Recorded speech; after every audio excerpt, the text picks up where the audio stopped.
اگلا باب باب الہدی. ہدی کا معنی قربانی. ہدی سے مراد وہ قربانی ہے جو بلد حرام مکہ مکرمہ میں ذبح کی جائے. ایک عام قربانی اپنے شہر میں، اپنے گھر میں، اپنے ملک میں آپ ذبح کرتے ہیں، اس کو اضحیہ بولتے ہیں، جس کی جمع اضاحی. اور ایک خاص قربانی جو بیت اللہ میں یعنی حرم میں ذبح کی جائے، جس کو ہدی بولتے ہیں، ہا دال یا، اس کی جمع ہدایا. یہ مخصوص قربانی ہے جو بلد حرام مکہ مکرمہ میں ذبح کی جاتی. اور اس کی 3 قسمیں اس قربانی کی. 2 قسمیں واجب ہیں اور ایک مسنون یا مستحب ہے.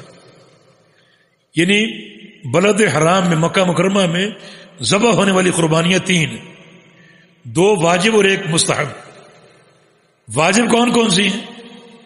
واجب وہ ہے جو آپ کے حج کے مناسک کی قربانی، حج تمتع کی قربانی، یہ حج قران کی قربانی جس کا احوال آپ نے پڑھ لیا، یہ قربانی واجب ہے. یہ حرم میں ہی ہوگی، حدود حرم میں، یہ ہدی ہے، ہدی کہلاتی.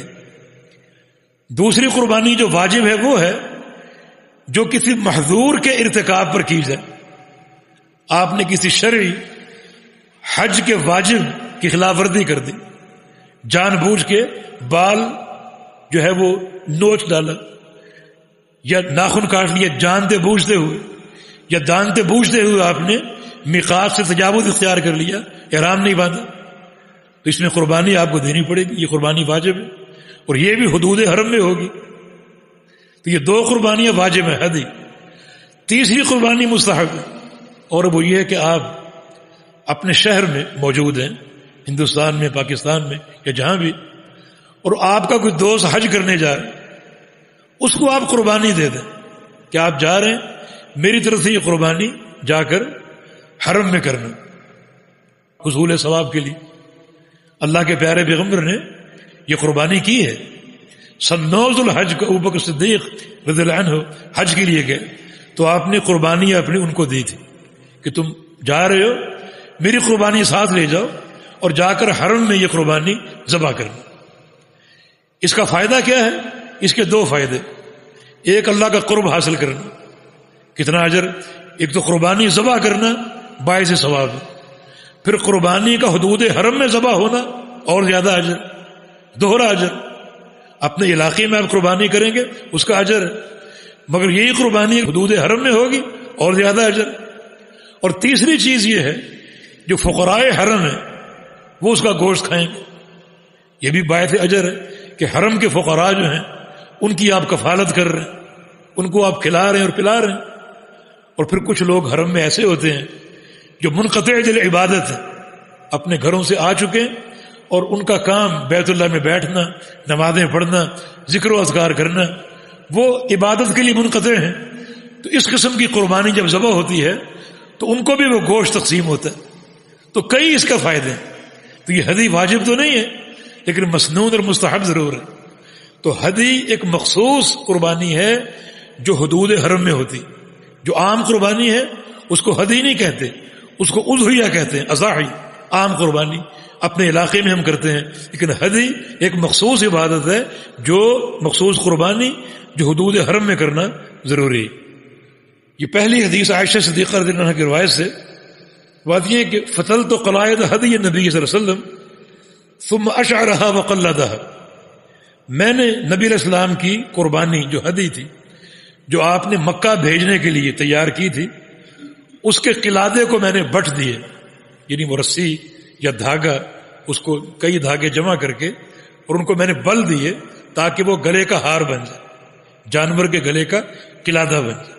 یہ قلادہ اس کا ماخذ تقلید بھی ہے، اور تقلید کا لغت عرب میں معنی یہ گلے کا جو قلادہ، جو گلے کا ہار ہے یا گلے کا پٹا ہے جانور کے گلے میں، اسے قلادہ کہتے ہیں. اسی سے لفظ تقلید بنا ہے.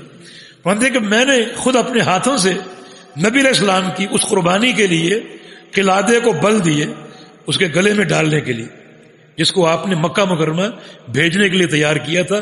ابوبکر صدیق رضی اللہ عنہ 9 ہجری میں مکہ جا رہے تھے حج کے لیے، آپ نے قربانی تیار کی انہیں دینے کے لیے، اور اس کا قلادہ میں نے بنا اور اس کے گلے میں وہ قلادہ میں نے ڈالا، جس کی حکمت آپ نے سن لی. اس کی حکمت آپ نے سن لی کہ قلادہ ایک علامت تھی کہ یہ جو جانور قربانی کا جانور، تاکہ راستے میں لوگ اس کو لوٹے نہ. مکہ والے لوگ حج کے شاعر کی تعظیم کرتے تھے، اس کی حفاظت کریں اور گم ہونے کی صورت میں وہ حاجی کو پہنچا دیں. میں کہ اشعرہ و قلدہ، اللہ کے رسول صلی اللہ علیہ وسلم نے اس کا اشعار بھی کیا اور قلادہ بھی کیا. قلادہ یعنی ہار پہنانا، اور اس جانور کا اشعار بھی کیا، اونٹ کا. اشعار سے کیا مراد ہے؟ اشعار سے مراد یہ ہے وہ قلادہ ٹوٹ بھی سکتا ہے، گر بھی سکتا ہے، کھل سکتا ہے. اشعار اونٹ کی کوہان پر تھوڑا سا زخم لگا دے، زیادہ گہرا نہیں، تھوڑا سا زخم لگا دینا تاکہ زخم قائم رہے. اور اگر قلادہ نہ ہو تو کم از کم زخم سے لوگ پہچان لیں کہ یہ قربانی کا جانور. تو یہ بات عرب میں معروف تھی کہ قربانی کے جانور کی دو علامتیں ہوں گی، یا گلے کا قلادہ یا کوہان پر زخم. تو یا زخم لگاتے یا قلادہ، یہ دونوں علامتیں قائم کر لیتے. تو نبی علیہ السلام کا یہ جانور جو قربانی کا آپ نے بھیجنا تھا، اس کا آپ نے اشعار بھی کیا اور قلادہ بھی پہنایا، یعنی کوہان پر زخم بھی لگایا اور گلے میں قلادہ بھی ڈالا. آپ کی سنت ہے، بخاری مسلم کی حدیث ہے. مگر تعجب کی بات یہ کہ امام ابو حنیفہ رحمہ اللہ اشعار کو مسلح کہتے ہیں. اشعار مسلح ہے، ناجائز ہے. نبی علیہ السلام کی حدیث. ہمارا حسن ظن یہ ہے کہ امام ابو حنیفہ رحمہ اللہ تک یہ حدیث نہیں پہنچی ہوگی، تب انہوں نے اشعار کو مسلح کہا. مگر زیادہ تعجب ان لوگوں پر ہے جن کو حدیث پہنچ گئی. بخاری موجود ہے، مسلم موجود ہے، مگر حدیث کو نہیں مانتے، اپنے امام کے قول ہی کو مانتے. تو پھر یہ کیا معاملہ ہے؟ بڑا خطرناک معاملہ.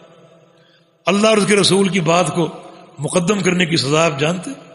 بہت سزائیں ہیں. ایک سزا یہ بھی ہے کہ ان تحبط اعمالکم وانتم لا تشعرون، کہ تمہیں شعور بھی نہ ہو اور تمہارے سارے اعمال برباد ہو جائیں، سب نیکیاں برباد ہو جائیں. یہ سزا تو اسے بھی مل سکتی ہے جس کی آواز اللہ کے پیغمبر کی آواز سے اونچی ہو جائے. یہ سزا اس کو بھی مل سکتی ہے جو دور سے بلند آواز سے اللہ کے پیغمبر کو نام لے کر پکارے. یہ سزا اسے بھی مل سکتی ہے جو اللہ کے پیغمبر کی بات سے پہلے اپنی بات کہہ دے. تو اس شخص کی سزا کیا ہوگی جس کے سامنے اللہ کے پیغمبر کی بات آ جائے اور وہ نہ مانے، اپنی بات چلائے، کسی اور کی بات کو چلائے. امام حنیفہ کے پاس عذر ہوگا، انہیں حدیث نہیں پہنچی. ان کا فرمان ہے اذا صح الحدیث وهو مذہبی، کہ صحیح حدیث آ جائے سمجھے کہ وہ میرا مذہب ہے، پھر میرا قول چھوڑ دو. مجال ہے چھوڑے. امام صاحب فرما رہے صحیح حدیث آ جائے وہی میرا مذہب ہے، اگر میرا قول اس کے خلاف ہو اس کو چھوڑ دو اور سمجھ لو کہ صحیح حدیث ہی میرا مذہب. لیکن نہیں، وہ ایک عالم کا کہنا ہے کہ جو امام کی تقلید کرنے والے ہیں، نہ انہوں نے اللہ کی مانی، نہ رسول کی، نہ اپنے امام کی. اللہ کی کیوں نہیں مانی؟ اللہ فرما رہا ہے اطیعوا اللہ و اطیعوا الرسول، اللہ کی اطاعت کرو اور اللہ کے رسول کی اطاعت کرو. یہ کہتے ہیں کہ نہیں، اپنے امام کی کریں گے، رسول کی بھی نہیں مانی. رسول اللہ کے حکم سے فرما رہا ہے ان کنتم تحبون اللہ فاتبعونی، اللہ کی محبت چاہتے ہو میری اتباع کر لو. کہتے نہیں، امام کی اتباع کریں گے. امام کی بھی نہیں مانی. امام نے کیا کہا؟ اذا صح الحدیث هو مذہبی، کہ صحیح حدیث آ جائے وہی میرا مذہب، اس کو قبول کر لو، میرے قول کو چھوڑ دو. بلکہ ایک مقام پر فرمایا کہ جس شخص کو میرے کسی قول کی دلیل معلوم نہ ہو اس پر یہ حرام ہے کہ میرے قول کو بیان کرے. وہ تو بڑی ذمہ ہو گئے. تو اشعار ثابت ہے کتاب و سنت سے، اور اللہ کے پیارے پیغمبر نے اشعار کیا. تو فرمایا کہ آپ نے جانور تیار کیا قربانی کا مکہ بھیجنے کے لیے، قلادہ پہنایا، اشعار کیا، ثم بعث به الى البیت، اور اس کو اللہ کے گھر میں بھیج دیا ابوبکر صدیق کے ساتھ 9 ہجری میں. واقام المدینہ، اور آپ مدینہ میں ٹھہرے رہے، یعنی جانور بھیج دیا قربانی کا، خود آپ مدینہ میں مقیم تھے. اور آگے کیا فرمایا؟ فما حرم علیہ شیء کان له حلا، اور جانور بھیجنے کے بعد جو چیز آپ پر حلال تھی وہ حرام نہیں ہوئی. یعنی احرام کی پابندیاں آپ پر عائد نہیں ہوئی. آپ نے صرف جانور بھیجا، خود نہیں گئے احرام باندھ کر.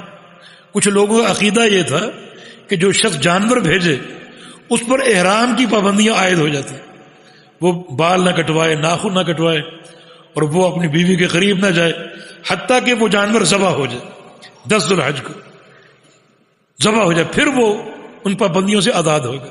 لیکن فرمایا کہ نہیں، جانور آپ نے بھیجا لیکن احرام کی پابندیاں آپ پر نہیں تھی، آپ حلال ہی تھے۔